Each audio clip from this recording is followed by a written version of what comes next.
الحمد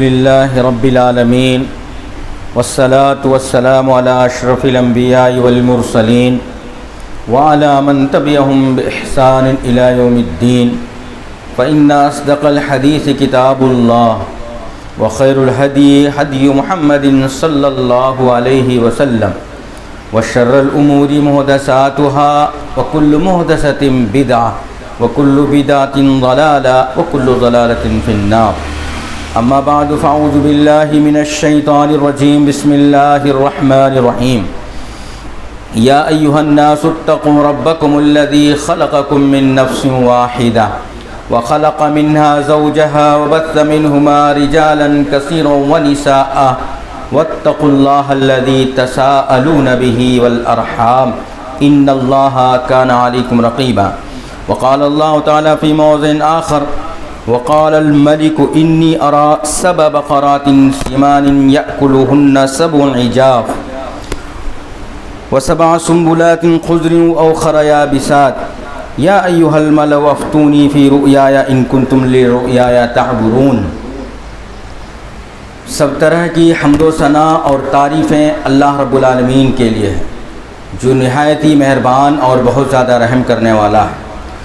درود و سلام ہو نبی اکرم صلی اللہ علیہ وآلہ وسلم پر، ان کے آل اور ان کے اولاد پر۔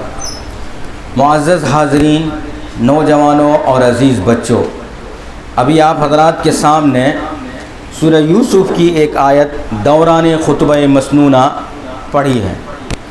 اس آیت کی روشنی میں آج کے خطبے میں انسان کے زندگی میں منصوبہ بندی کی کیا اہمیت ہے اس عنوان پر بات کروں گا۔ منصوبہ بندی کا معنی ہوتا ہے فیوچر پلان، آگے کی مستقبل کی سوچ، مستقبل کے بارے میں، آگے کے بارے میں رائے مشورہ کرنا، آگے کے بارے میں، آگے کی زندگی کے بارے میں پلاننگ کرنا۔ اس کی اہمیت اسلام میں کہاں تلک ہے اور اسلام اس بارے میں کیا کہتا ہے، اس کا جائزہ آج کے خطبے میں انشاءاللہ لیا جائے گا۔ سورہ یوسف کی جو آیت میں آپ حضرات کے سامنے پڑھا، اس ضمن میں اس آیت کے اندر، اس سورہ کے اس آیت میں منصوبہ بندی کی اہمیت کو اجاگر کیا ہے۔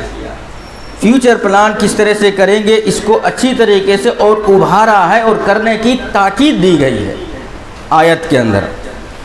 عزیز مصر جو بادشاہ تھا وہ ایک وقت خواب دیکھتا ہے کہ 7 دبلی پتلی گائیں ہیں اور موٹی تازی گائے کو یہ 7 گائے کھا رہی ہیں، اور اسی طریقے سے 7 بالیاں ہیں اناج کے، ہرے بھرے بہترین تازے، اور 7 سوکھے بالی ہیں فصل کے، اناج کے۔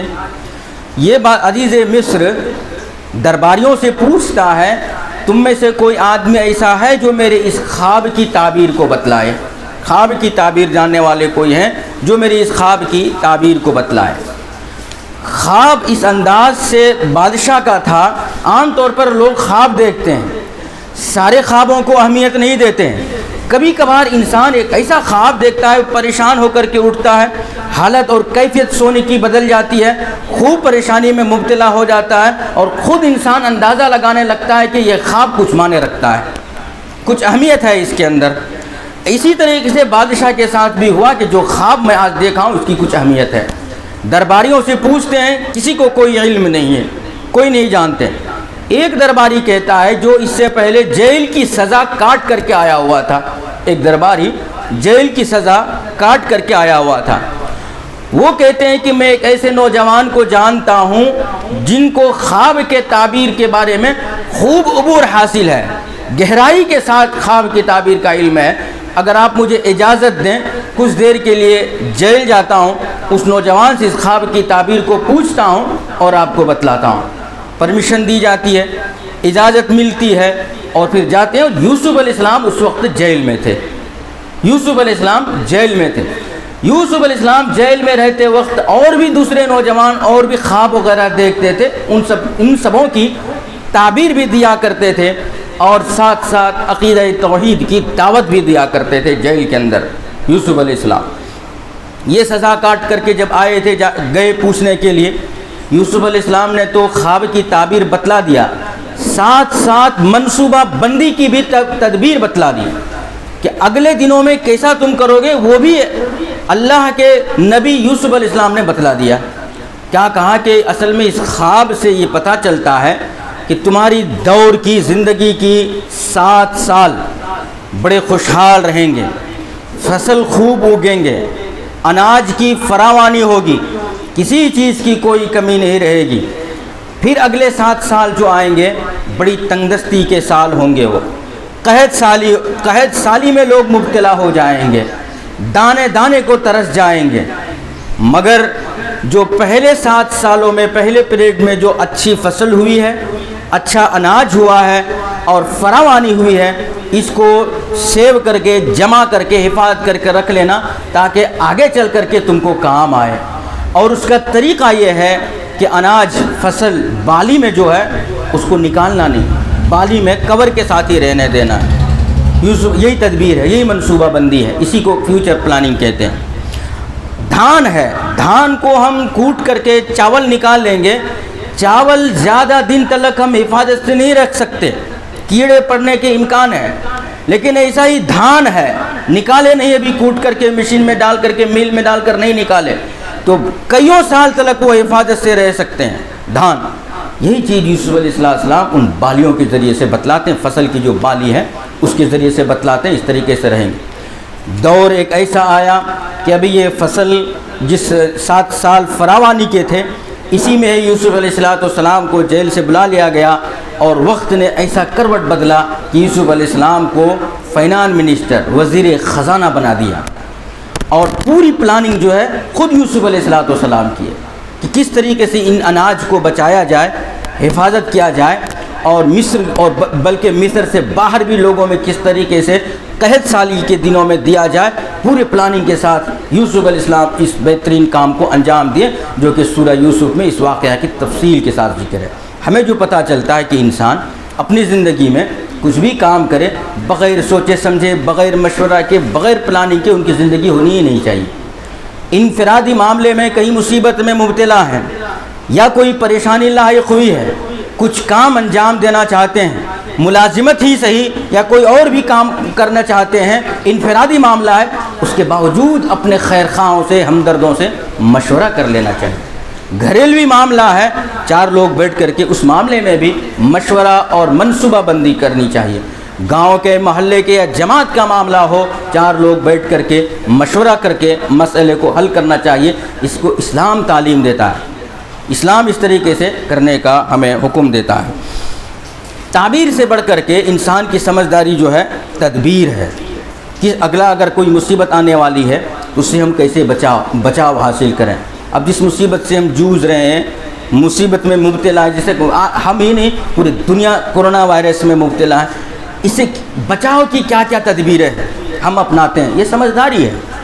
سوشل ڈسٹینس ہو، ماسک ہو، فلاں ہو، یہ سب سمجھداری، اس کو منصوبہ بندی کہتے ہیں۔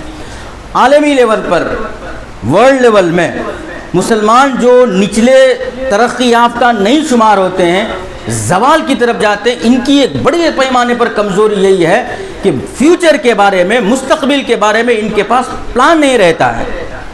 جو اسلام کے دشمن، جو اسلام کو ختم کرنے والے لوگ رہتے ہیں، ان کی پلاننگ دیکھیں، 100 سال نہیں ہزاروں سال تک کی ان کی پلاننگ رہتی ہے۔ اس طریقے سے ہم اس کو تباہ کر دیں گے، اس قوم کو برباد کریں گے، اس ملک کو ختم کریں گے، یہ سب پلاننگ بنی ہوئی رہتی ہے۔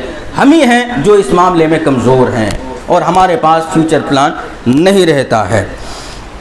قرآن میں اگر یہ یوسف علیہ السلام کی زندگی کا ایک واقعہ، قرآن کریم کی تلاوت کرتے ہیں، نبی اکرم صلی اللہ علیہ وسلم کی سیرت کو ہم پڑھتے ہیں، اللہ کے رسول صلی اللہ علیہ وسلم کی سیرت کو اگر ہم دیکھیں، منصوبہ بندی اور تدبیر، اگلی زندگی کی، آنے والے دنوں کی تدبیر کی نمونے ہیں ایک ایک معاملے میں، ایک ایک واقعہ میں اللہ کے نبی صلی اللہ علیہ وسلم۔ اور ایک بات اس کے اندر غور کرنے کی یہ ہے نبی اکرم صلی اللہ علیہ وسلم کی زندگی کے، آپ صلی اللہ علیہ وسلم جب تک روئے زمین میں موجود ہیں، وحی کا سلسلہ جاری ہے، وہی اللہ کے رب العالمین کے جانب سے وحی نازل ہو رہی ہے۔ وحی میں کیا آتے ہیں، کیا نازل ہوتا ہے اللہ کی آیتوں میں، یہ کام کرنے کا حکم، فلاں کام سے منع، یہ ایسا کرو، یہ فرض ہے، حرام ہے، حلال ہے، یہ سارے وحی میں آتے رہتے ہیں۔ نماز پڑھنے کے طریقے، زکوٰۃ کے، اور جتنے بھی اسلامک احکام ہیں سارے احکام وحی کے ذریعے سے نازل ہو رہے ہیں۔ جنگ میں جانا ہے، غزوات کے لیے جانا ہے، وحی کے ذریعے سے اللہ رب العالمین طے کرتا ہے۔ یہ سب آیاتوں میں نزول ہوتا ہے۔ کوئی طلاق دے رہے ہیں اپنے بیوی کو، کوئی خلا لے رہے ہیں اپنے شوہر سے، کوئی بیوی، وحی کے ذریعے سے آیت نازل ہوتی ہے۔ اور کوئی کسی قسم سے کسی مصیبت میں مبتلا ہے اور اس کا معاملہ مشورہ طلب ہے، 4 لوگوں کے ساتھ حل کرنے کا ہے، اللہ کے رسول صلی اللہ علیہ وسلم کے پاس معاملہ لے کر کے آتے ہیں، حل نہیں ہوتا، قرآن مجید کی اللہ رب العالمین کی جانب سے وحی الہی نازل ہوتی ہے، قرآن مجید کی آیت نازل ہوتا ہے۔ یہ سلسلہ ہے نبی صلی اللہ علیہ وسلم رہتے وقت۔ لیکن اس کے باوجود اللہ رب العالمین نبی اکرم صلی اللہ علیہ وآلہ وسلم کو کیا حکم دیتے ہیں؟ وَشَاوِرُهُمْ فِي الْأَمْرِ، اپنے لوگوں میں رہتے سمے مشورہ کے ساتھ کوئی معاملہ طے کرو، منصوبہ بندی کرو، مستقبل کے لیے کس طرح سے تم قدم بڑھاؤ گے، قدم اٹھاؤ گے، اس کے بارے میں غور و خوض کرو۔ قرآن مجید کے اندر ایک سورہ نازل فرمایا اللہ رب العالمین نے، اس کا نام ہے سورہ شورا۔ شورا کے معنی ہوتا ہے مشورہ کرنا۔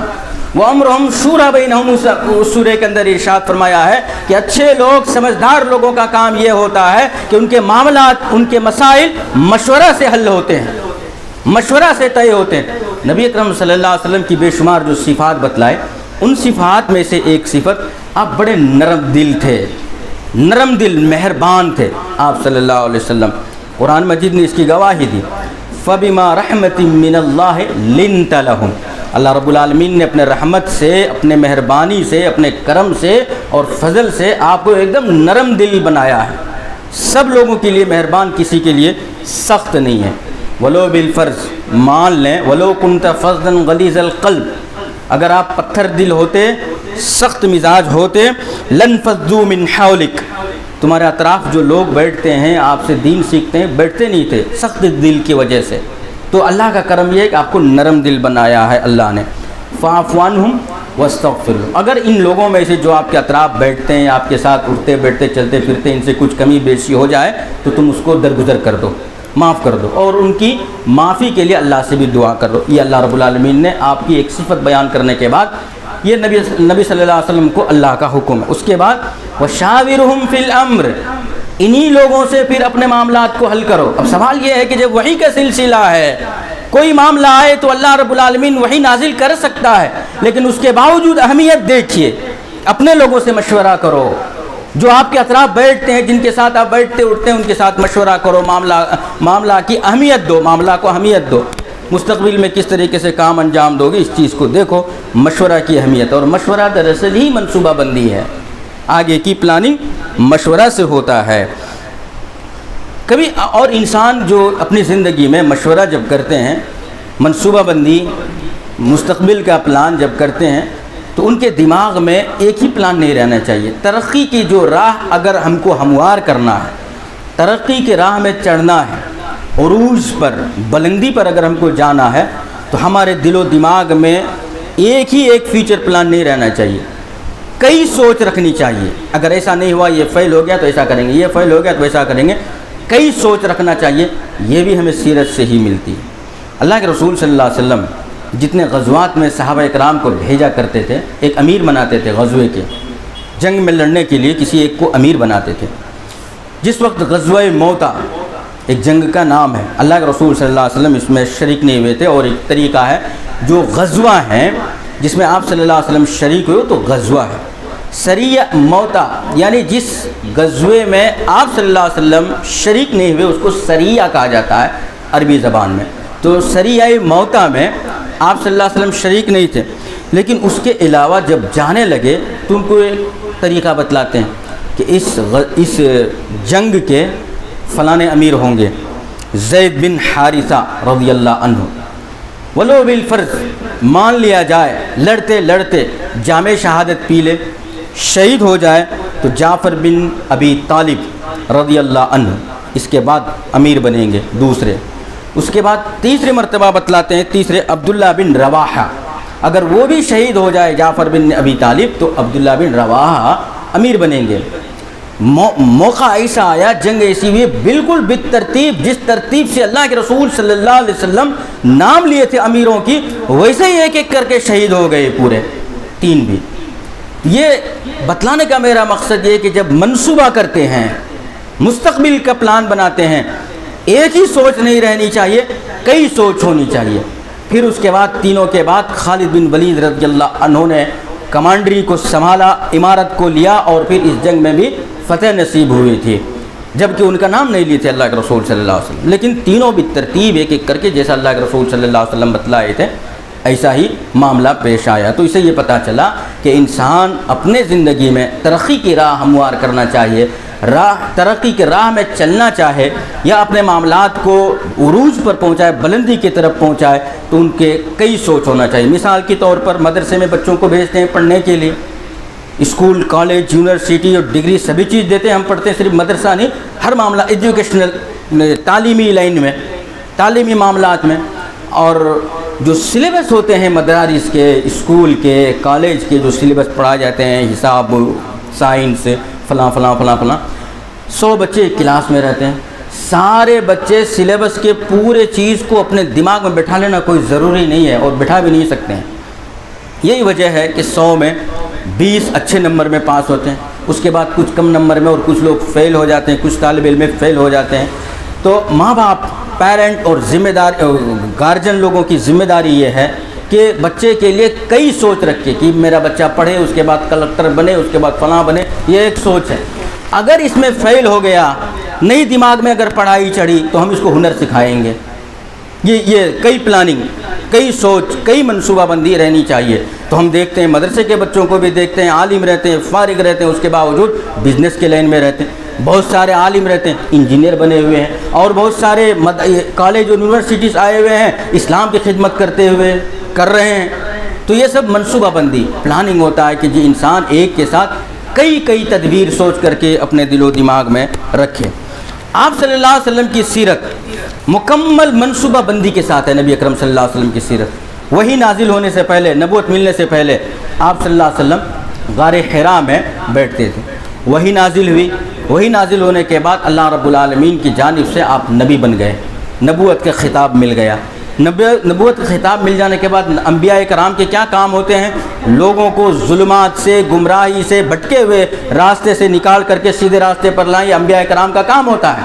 آپ صلی اللہ علیہ وسلم کو نبوت مل گئی، آئے گھر، 3 سال تک اللہ رب العالمین نے اللہ کے رسول صلی اللہ علیہ وسلم کو حکم دیا کہ آپ اپنے نبوت اور لوگوں کو دعوت کا کام جو ہے چھپ کر کے کریں گے، خفیہ طور پر کریں گے، حکمت کا تقاضا، منصوبہ بندی ہے۔ 3 سال جب ہو چکا، کوہ صفا پر چڑھے اللہ کے رسول صلی اللہ علیہ وسلم، اور لوگوں کو اسلام کی دعوت دیتے ہیں، عقیدہ توحید کی دعوت دیتے ہیں۔ اب اس میں منصوبہ بندی کیا ہے؟ فوراً نبوت ملنے کے بعد دوسرے لمحے میں کوہ صفا پر نہیں چڑھ گئے، 3 سال تک انتظار کیے، میدان ہموار ہوا، لوگ سمجھدار ہوئے، بات کرنے کی موقع آیا، اس کے بعد اللہ کے رسول صلی اللہ علیہ وسلم اپنی بات کو برسر عام لوگوں میں پیش کی۔ یہ نبی اکرم صلی اللہ علیہ وسلم کی سیرت ہے۔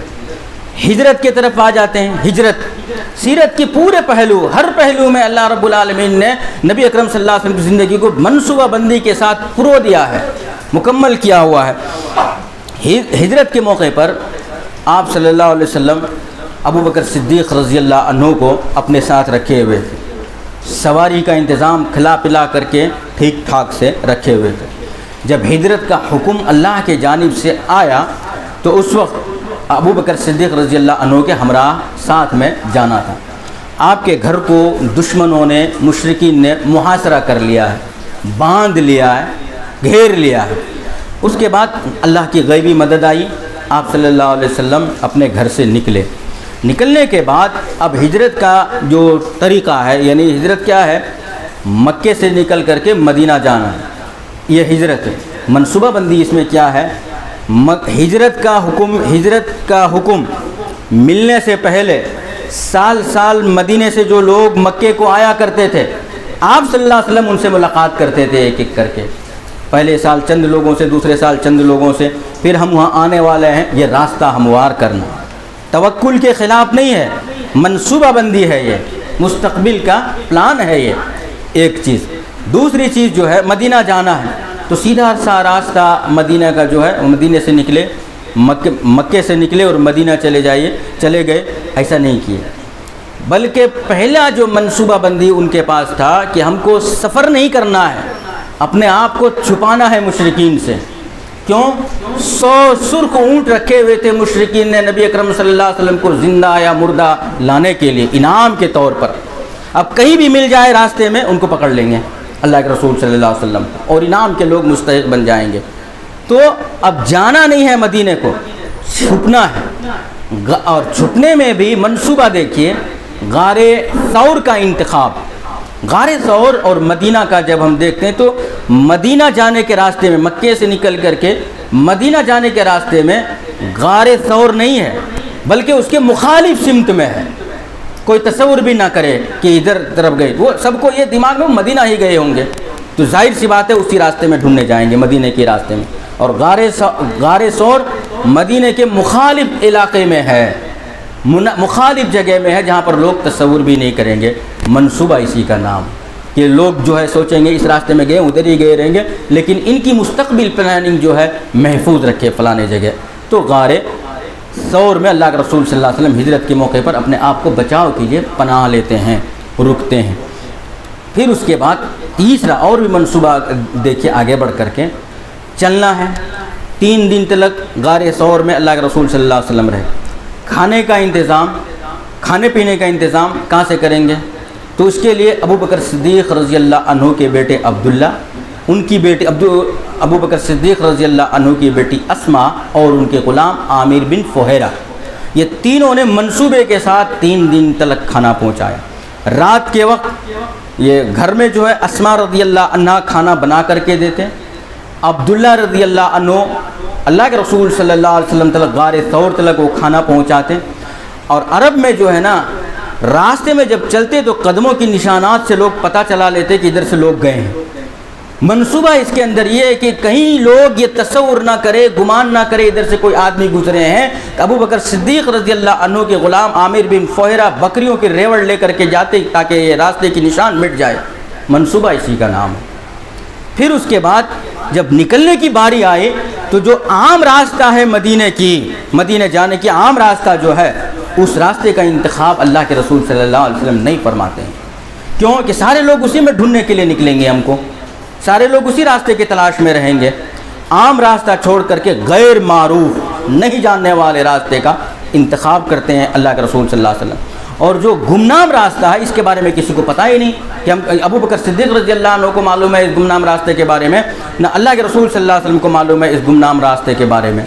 تب اللہ کے نبی صلی اللہ علیہ وسلم ایک اور آدمی مشرک کو، ابھی اسلام میں نہیں آئے تھے، عبداللہ بن اریقط، ان سے ایک اگریمنٹ کرتے ہیں، معاہدہ کرتے ہیں کہ ہم کو اس گمنام راستے سے تم لے کر کے چلنا ہے مدینہ تلک۔ وہ معاہدہ مان لیتے ہیں، قبول کر لیتے ہیں۔ غور کرنے اور فکر کرنے کی بات اور سوچنے کی بات یہ ہے، مشرک جن کے دلوں میں ابھی ایمان نہیں ہے، انہوں نے ضمیر کا سودا نہیں کیا، ضمیر فروشی نہیں کیا۔ کیا ضمیر فروشی ہے اس میں؟ ضمیر کا سودا کیا ہے؟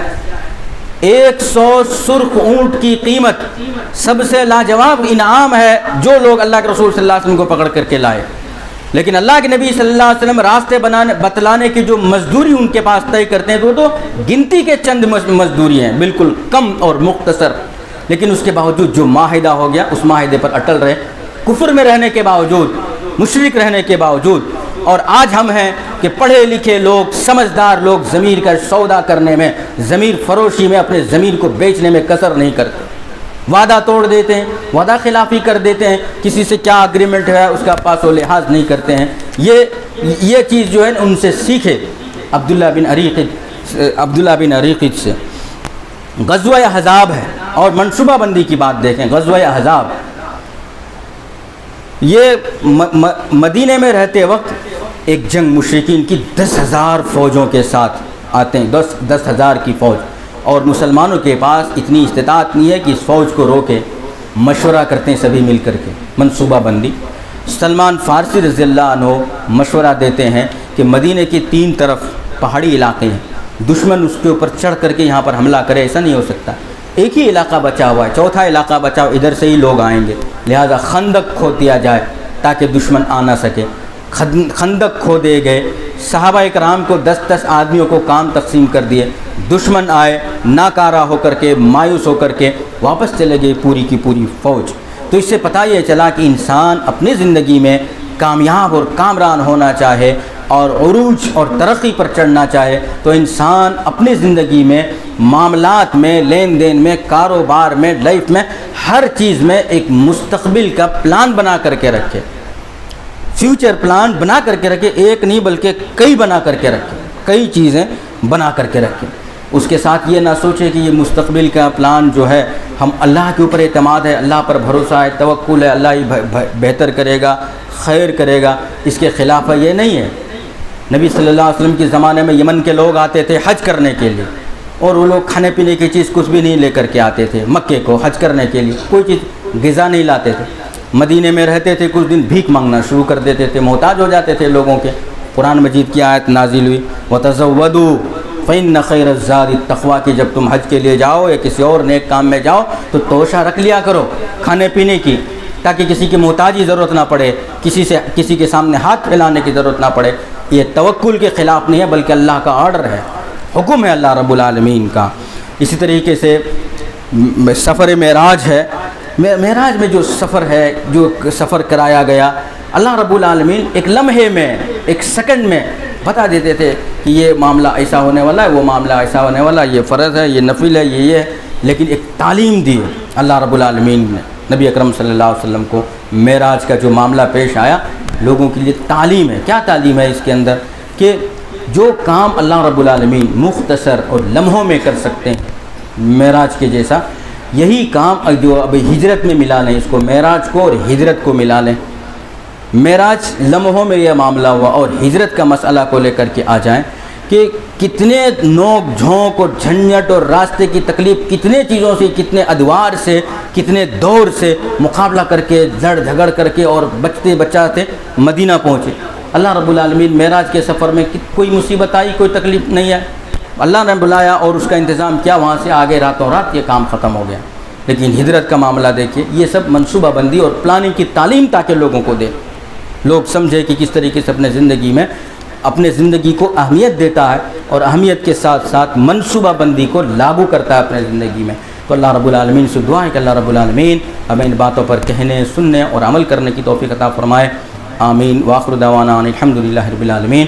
بارک اللہ لنا ولکم فی القرآن المجید ونفعنا بالذکر والآیات الحکیم، انہ تعالی جواد کریم ملک بر رحیم۔